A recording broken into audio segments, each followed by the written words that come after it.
جی السلام علیکم، میں چودھری اسامہ رضوان گجر آپ سے مخاطب ہوں۔ سر عمر کا ہمیں حکم ہوا کہ پہلے ایونٹ کی کامیابی کے بعد وہ اپنا سیکنڈ آل پاکستان کروانے جا رہے ہیں، تو 23 کو ہم نے ہر حال میں ملتان پہنچنا ہے۔ اور پچھلے ولاگ میں آپ دیکھ چکے ہیں کہ الحمدللہ خیریت سے ہم لوگ ملتان پہنچ گئے تھے۔ اویس بھائی نے ہمیں جا کے ٹرمینل سے ریسیو کیا، سر عمر نے ہمیں ویلکم کیا، کھانا کھایا اور بہت دیر تک دوستوں سے باتیں ہوتی رہی۔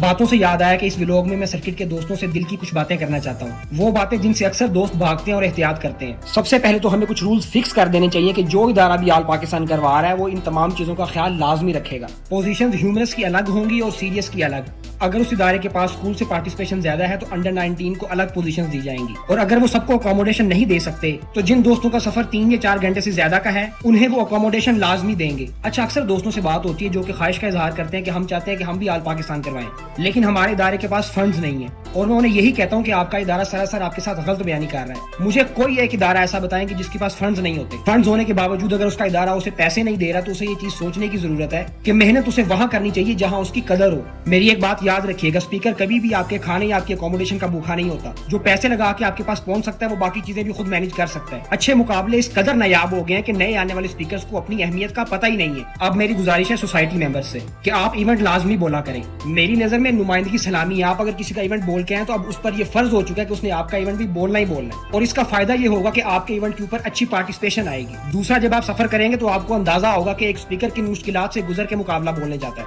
اب میں گزارش کروں گا اسپیکر سے، بھائی آپ اگر پیسہ اور وقت لگا رہے ہیں تو کم سے کم آپ کو تقریر تو یاد ہونی چاہیے۔ اور دوسرا میرا پیغام کہ آپ کے سینئرز آپ سے بہت پیار کرتے ہیں، ان کی عزت کریں، اس لیے نہیں کہ ان کو ضرورت ہے، اگر ان کو ضرورت ہوگی تو وہ عزت کروانا جانتے ہیں، بلکہ اس لیے کہ اگر آپ اپنے سینئرز کو آن نہیں کریں گے تو آپ ذلیل و رسوا ہو جائیں گے، اور اس کی مثال آپ کو سرکٹ میں دیکھنے کو مل جاتی ہے۔ اور آخر میں گزارش کرنا چاہوں گا اپنے دوستوں سے جو مقابلہ جج کر رہے ہیں، آپ کے دائرے سے اگر کوئی پارٹیسپیشن آ گیا تو اپنے دل کو یہ سمجھائیں کہ باقی بچے بھی برابر ہیں۔ دوسرا، آپ وقت دے رہے ہیں تو ادارے کے اوپر فرض ہے کہ وہ آپ کی ٹکٹس مینج کریں، لیکن یہ کوئی بات نہیں ہے کہ ایک طرف آپ کہیں کہ ہم لوگ ادب کی خدمت کر رہے ہیں اور دوسری طرف آپ 25-30 ہزار روپے اپنے منہ سے مانگیں۔ جس طرح ایم این ایس والوں نے اکوموڈیشنز دی، ٹرمینل کے اوپر جا کے ٹیمز کو وہ خود ریسیو کر رہے تھے، اور کھانا نہیں تھا بلکہ بہترین کھانا تھا، تو اس کامیاب ایونٹ کا سہرا صرف اور صرف سر عمر کے سر جاتا ہے۔ سر، آپ کو، آپ کے پریزیڈنٹ اویس کو، آپ کی پوری ڈیبیٹنگ سوسائٹی کو ایک کامیاب ایونٹ کروانے پر بہت بہت مبارکباد۔ ہم امید کرتے ہیں اس مقابلے کا جو معیار سیٹ ہو چکا ہے آپ اسے آگے برقرار رکھیں گے۔ تو ایم این ایس والوں کے لیے بہت ساری دعائیں، ان کی محبتوں کا بہت شکریہ، اپنا خیال رکھیے گا۔ اگلے ولاگ میں آپ سے ملاقات ہوگی، تب تک کے لیے والسلام۔